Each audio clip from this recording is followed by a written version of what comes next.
할렐루야. 네, 오늘 이 성탄절 감사 예배 가운데 하나님께서 저와 여러분들에게 큰 은혜 주실 것을 기대하고 믿습니다. 자, 어제 2부 예배 때 많이 웃자고 했는데 하루 만에 좀 많이 심각해지신 것 같습니다.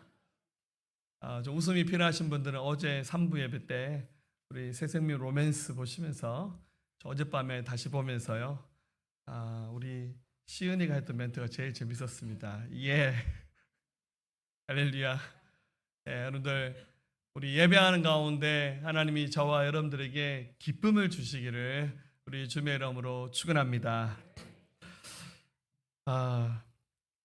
14세기에 유럽에 흑사병이라는 무서운 전염병이 돌았던 적이 있습니다. 이 병이 그때 당시에 적절한 치료제가 없었기에 당시에 유럽 인구 절반이 이 흑사병에 쓰러져서 죽을 수밖에 없었던 엄청난 재난이 한번 지나갔었습니다. 섬나라 영국까지 이 흑사병이 퍼지면서 크리스찬 나라였던 영국의 사람들도 바깥 출입을 금하면서 어떻게 하든지 이 전염병이 빨리 지나가길 숨죽이며 기다리고 있었습니다. 때마침 성탄절이 되었습니다. 1346년 성탄절이 되었지만 사람들이 예배당에 가서 예배하는 것조차 꺼리면서 원래 이 성탄절 때 성탄 캐롤이 울려 퍼지면서 예수 오시는 이 기쁨의 날을 축하해야 되는데 사람들이 마음이 움츠러들어서 혹시라도 전염병에 감염되면 어떡하나 마치 우리의 그 코로나 시대를 상기하는 그런 모습입니다. 그런데 이 영국의 런던에 살고 있었던 용기 있었던 청년들 서너 명이 우리 그러지 말고 바깥에 나가서 성탄 캐롤 불렀으면 좋겠다. 그래서 몇 명의 청년들이 런던 시내에 나와서 그들이 찬송을 불렀습니다. 우리가 자주 부르는 기쁘다 구주 오셨네. 기쁘다 구주 오셨네. 이 청년들이 런던 그 시내 골목을 누비면서 성탄 찬송을 부르는데 사람들이 창문을 열어서 아이고 전염병 가운데도 용기 있는 청년들이 나와서 찬송을 부르네. 사람들이 문을 쳐다보다가 나중에 한 명, 두 명 슬그머니 문을 열고 나와서 런던 시내를 가득 채우면서 성탄 캐롤이 울려 퍼지면서 그 흑사병이라고 하는 정말 인간이 정복하기 어려웠던 그 전염병 속에서도 성탄 찬송을 부르면서 그들이 하나님께 올려드렸던 그 찬송과 예배가 그 시대의 어둠을 깨트리면서 이 절망 가운데 있었던 영국과 유럽의 사람들에게 희망의 메시지로 하나님 그들을 메신저로 사용하셨습니다. 마찬가지입니다. 우리가 살고 있는 이 시대에 많은 사람들이 소망이 없다 말합니다. 대통령 잘 뽑고 우리 동네 시장님 잘 뽑고 국회의원 잘 뽑으면 세상이 확 달라질 줄 알았는데 여러분 그렇지는 않은 것 같습니다. 세상이 나날이 발전하는 것 같고 과학 문명, 의학이 발달하고 더 잘 사는 세상으로 바뀌어져 가는 것 같지만 한 개인의 삶에 이렇게 초점 모아서 보면 사람들이 주저앉아서 희망이 없다, 소망이 없다라는 얘기들을 자주 쏟아냅니다. 여러분 기억하십시오. 이 세상의 유일한 소망은 이 땅에 오신 예수 그리스도의 이름밖에 없다는 사실을 기억하시기를 주님의 이름으로 축원합니다. 그래서 우리 예수 믿는 하나님의 사람들이 우리 새생명교회가 더 용기 내어서 수많은 사람들에게 유일한 소망 되시고 구원자 되시는 예수의 이름을 선포하면서 수많은 사람들에게 예수 그리스도의 복음을 증거해야 됩니다. 할렐루야. 오늘 버스킹 예배하면서 우리 찬송하고 또 예수 그리스도의 이름을 선포할 때 그런 확신을 가지시고 여러분들 예배당 안에서는 조금 얼굴이 조금 이렇게 웃지 않으셨다 할지라도 밖에 나가서 활짝 웃으시면서 할렐루야. 우리 예배팀들에게 자주 얘기합니다. 제발 웃으면서 찬양하라고. 우리 예배팀들이 잘 안 되고 있어요. 좀 심각한데. 자, 오늘 앉아있는 분들 안 되면 우리 시은이 멘트를 기억합시다. 예. 할렐루야. 오늘 시은이 오늘 미안하다 목사 너 이름 너무 많이 불러서 여러분 상 받는 웃음이 충만한 여러분 되시기를 주님의 이름으로 축원합니다. 지난 봄에 하나님 은혜로 성지순례를 다녀왔습니다. 이스라엘 요르단. 가기 전에는 코로나 때문에 못 갔고 제가 다녀오고 난 다음에 전쟁이 터져서 또 당분간 이스라엘 땅은 가지 못하는 땅이 되었습니다. 성지순례 코스 가운데 가장 중점적으로 방문하는 곳은 예수님의 주된 사역지였던 갈릴리 호수 주변의 도시들, 바로 예수님의 어린 시절 성장했던 나사렛 혹은 가나, 그리고 이제 아래로 쭉 내려오면 예루살렘 주변입니다. 예루살렘에서 차로 이동하면 한 30분만 가면 바로 베들레헴이 나옵니다. 여러분들, 근데 이스라엘은 굉장히 특이한 정치적인 그런 역학적인 구조를 가지고 있습니다. 분명히 이스라엘 나라지만 그 지역에 살고 있는 원주민들이 살고 있는 지역을 자치구역으로 인정해 주면서 유엔에서도 마치 국가처럼 인정해 주는 특이한 지역입니다. 이 베들레헴으로 들어간 입구에는 높은 장벽이 있습니다. 아마 거의 한 7, 8m 이상 되는 콘크리트로 된 장벽이 세워져 있고, 이 베들레헴은 지금 서안 지구라고 하는 팔레스타인 자치구역으로 지정이 되어서 이스라엘 나라지만 들어갈 때 마치 국경을 통과하듯이 들어가는 지역입니다. 그리고 또 자치구 하나 더 있죠. 바로 가자 지구. 지금 이스라엘과 하마스 사이에 전쟁이 일어나서 치열하게 정말 사람들이 목숨을 걸고 사투를 벌이고 있는 곳이 바로 그 가자 지구입니다. 성지순례를 가면 그래도 이 팔레스타인 자치 지역은 물가가 좀 삽니다. 그래서 우리 한국 사람들이 성지순례를 가면 숙소로 가장 많이 잡는 곳은 사실은 베들레헴입니다. 예루살렘이라든지 이스라엘 지역은 물가가 굉장히 높기 때문에 순례객들이 가장 많이 머무는 곳은 베들레헴입니다. 그래서 저희 목사님들의 팀이 주로 숙소로 머물렀던 곳이 베들레헴이었습니다. 우리가 여행사에서 잡아준 그 호텔에 머물고 있었는데요. 그 호텔 꼭대기층이 굉장히 뷰가 좋았습니다. 올라가서 보면 베들레헴 그 시 전체가 다 보이는 곳이었고, 생각보다 베들레헴이 치안이 잘 되어서 밤에 외출을 해도 괜찮더라고요. 그래서 일정 다 마치고 목사님들과 숙소에 머물러 있으면서 또 그냥 잘 수는 없잖아요. 제가 또 여러 목사님들을 또 함께 거느리고, 목사님 우리 베들레헴 저녁에 산책 나갑시다. 그래서 베들레헴 시내를 걸어다니 늦은 시간까지 장사하는 집이 꽤 많이 있어서 베들레헴을 다녔던 기억이 납니다. 그리고 하필이면 저희 일정 가운데 주일날 머물렀던 곳이 베들레헴이었습니다. 주일 예배를 아침에 잠깐 드리고 난 다음에 우리 일정 마치고 그 호텔 세미나실을 빌려서 그곳에서 우리 목사님과 함께 모여서 주일 저녁 예배를 따로 드렸습니다.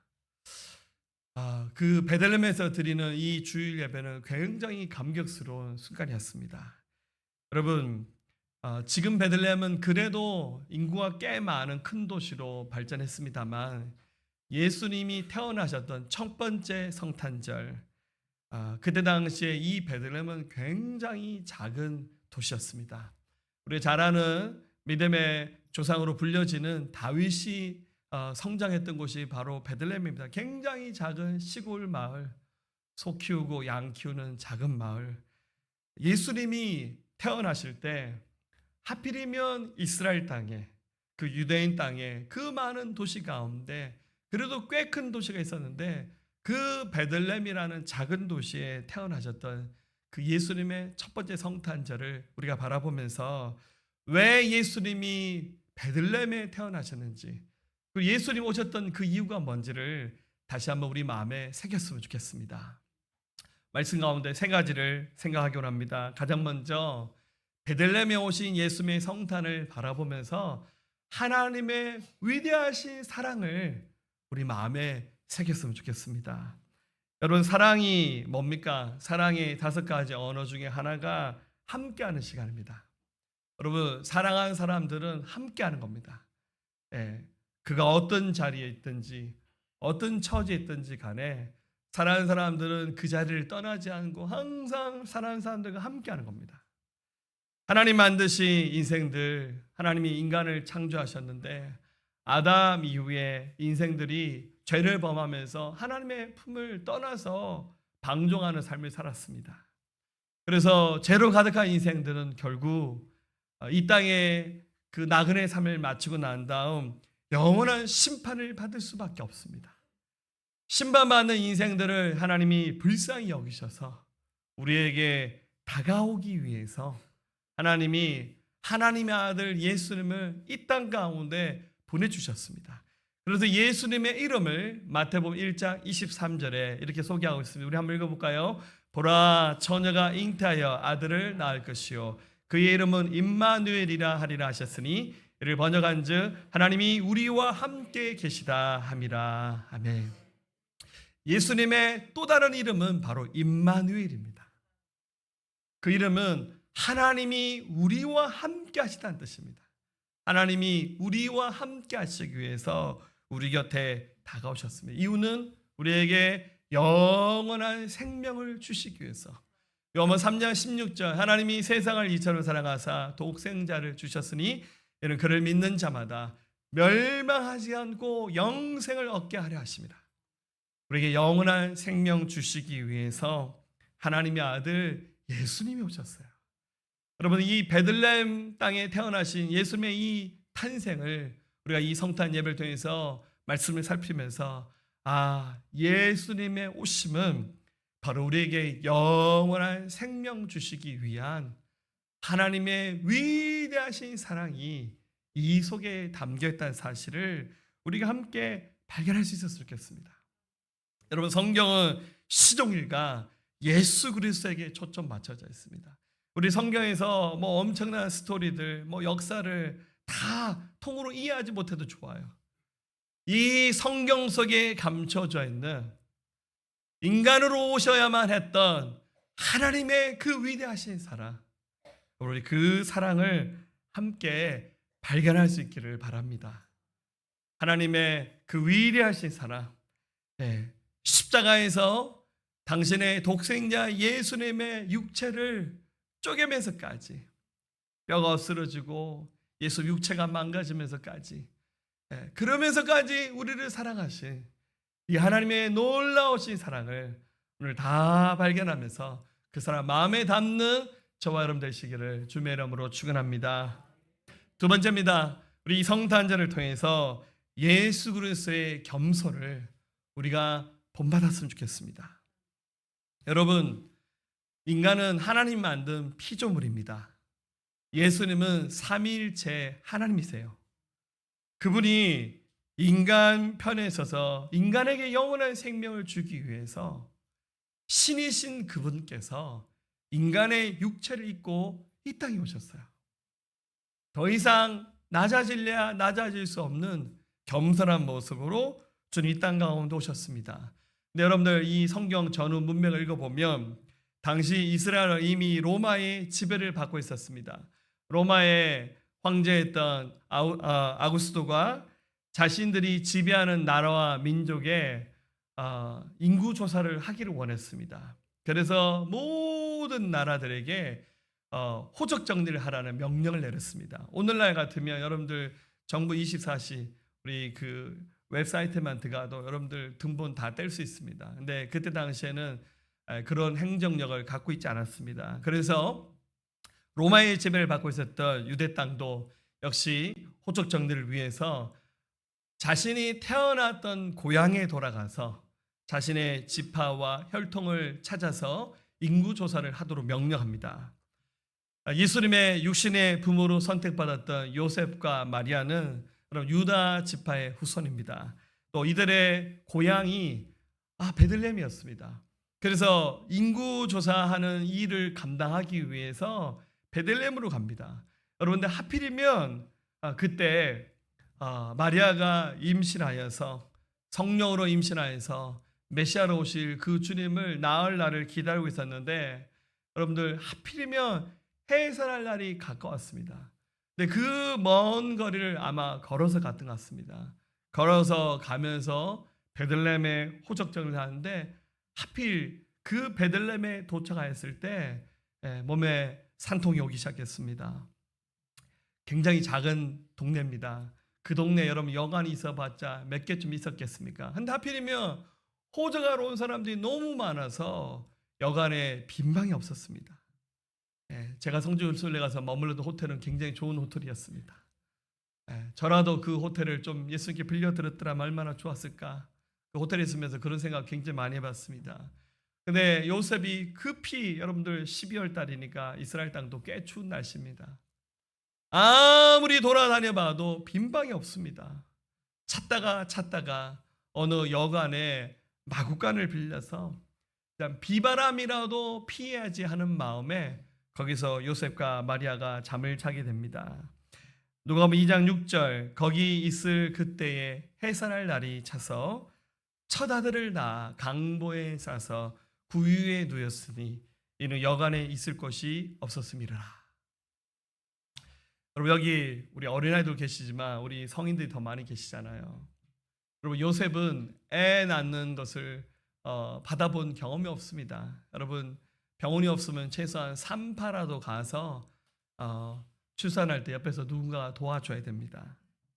제가 목회하면서 예전에 구령부에서 목회할 때 신방 다녀보니까 제가 처음 신방 다닐 때는 하루에 한 집, 두 집만 신방을 다녔어요. 많이 안 다니고 한 집 신방 가서 신방대원도 아무도 안 데려가고 저희 부부만 가서 그분의 살아온 인생 이야기를 쭉 다 듣는 그런 신방을 했습니다. 그래서 한 집에서 3시간, 4시간씩 앉아서 얘기 다 들어주고 같이 밥 먹고 그렇게 마쳤습니다. 요즘에 이제 제가 그렇게 하기에는 너무 시간이 부족해서 그렇게는 못합니다만 가능하면 첫 번째 신방 가는 집에는 좀 시간을 많이 쓰면서 그분들 얘기를 좀 많이 들어주고 합니다. 신방 가면서 얘기를 들어보니 참 사연들이 많더라고요. 기억에 남는 사연 가운데 하나는 출산한 날이 되었는데 배가 이만큼 불렀는데 남편은 출근해 버리는 거예요.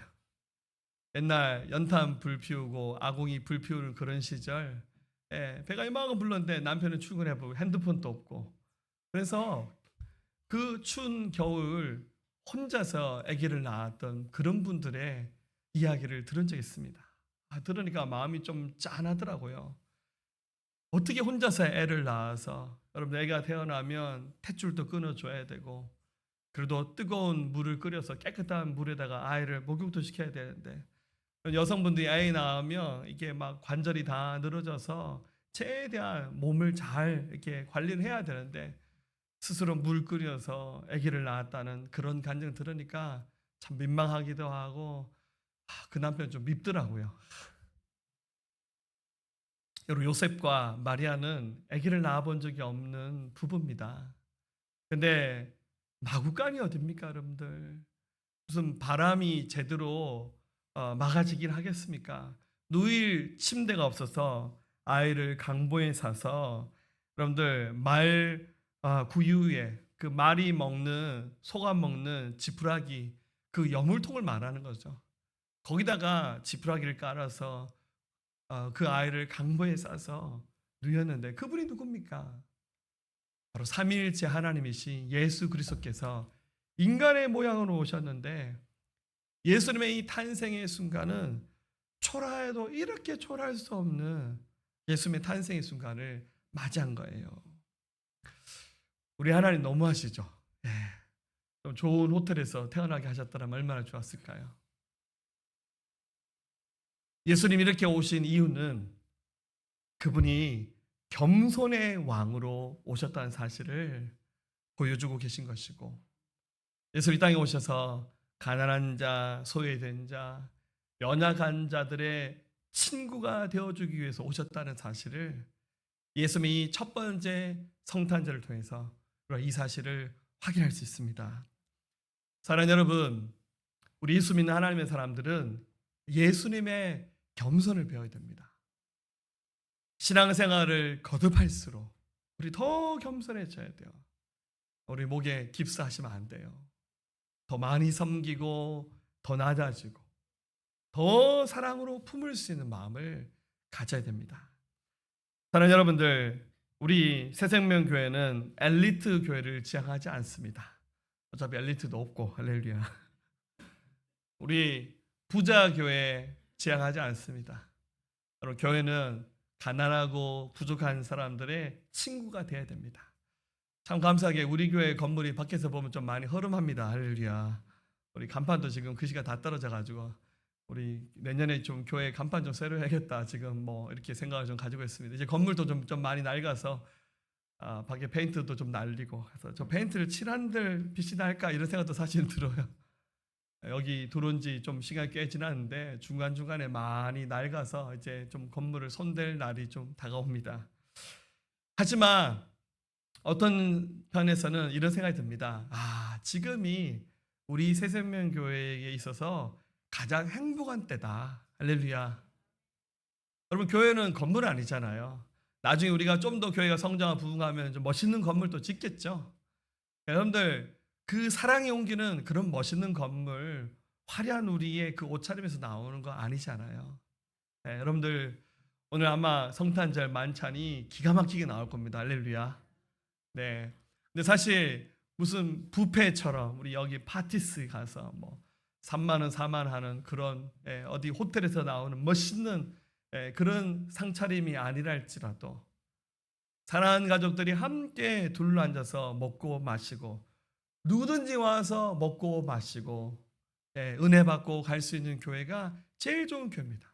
왜냐 예수님이 겸손의 왕이시잖아요. 여러분들 어디 길거리에서 한번 잠 자본 적 있습니까?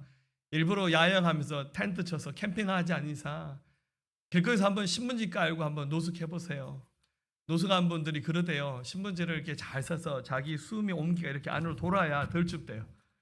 코를 바깥에 내고 자면 안 되고 코를 신문지 안에 넣고. 여러분 포항역전에서 서울역전에서 신문지 깔고 한번 자본 적 있습니까?